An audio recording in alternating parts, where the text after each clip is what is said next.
Hello everyone, today I'm gonna tell the story about Markandeya. There lived a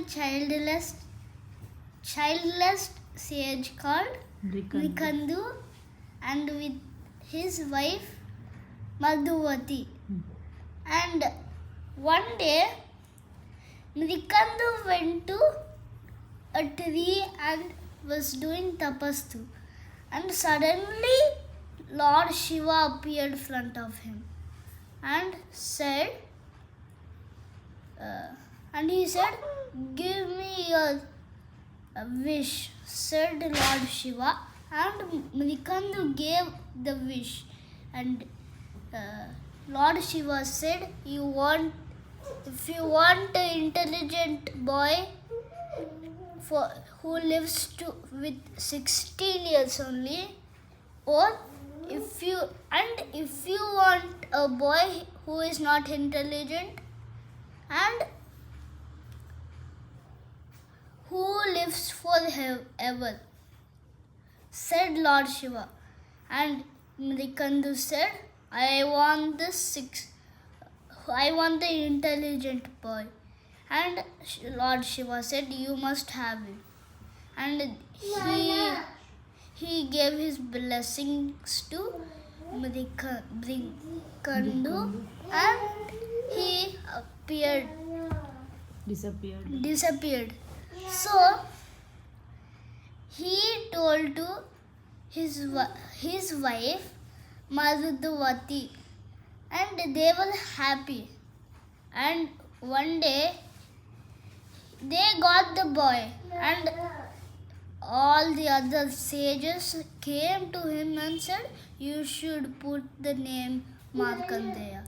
And he put the name Markandeya, and he lived forever. Every day he used to go to forest and do tapastu for Lord Shiva, and he might get some flowers and a shivaling and keep in the sand near the river banks. And in the 16th year, he went to the river banks, and that means he went to his parents and saw them crying. And he said, what happened, father? And they said, oh boy, you will only live for 16 years, he said. And Markandeya said, oh father, you only teach me about Puranas, Vedas and everything that you know. So I'll go to the river banks and do tapas too. And in the 5th day I'll come back, he said. So their parents gave the blessings and they sent him while crying out of the doorsteps. And he happily went to the river banks. He reached the river banks, and using the sand, he built a small shivaling, and he was doing tapas too. In the 4th day, the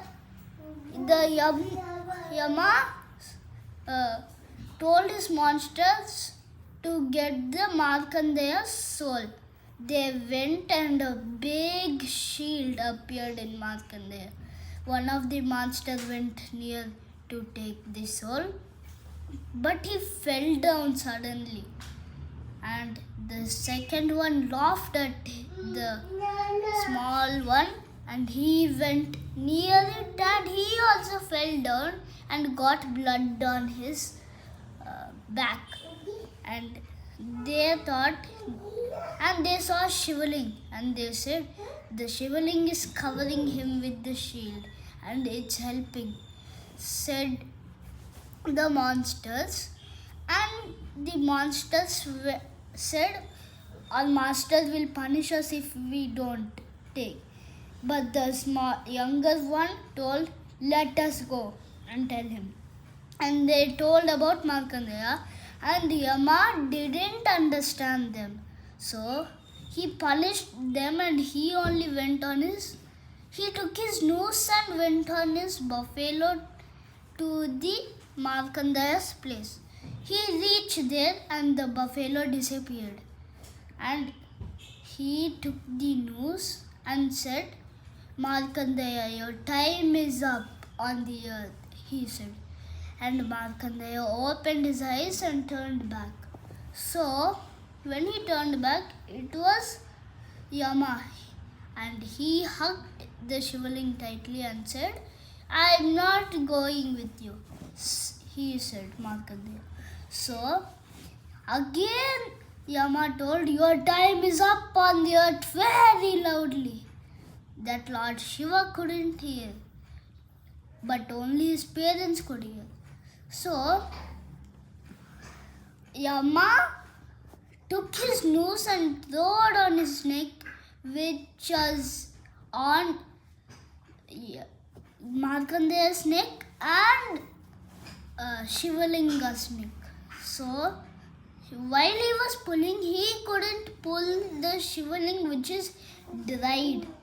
So, he pulled hard, but it didn't come.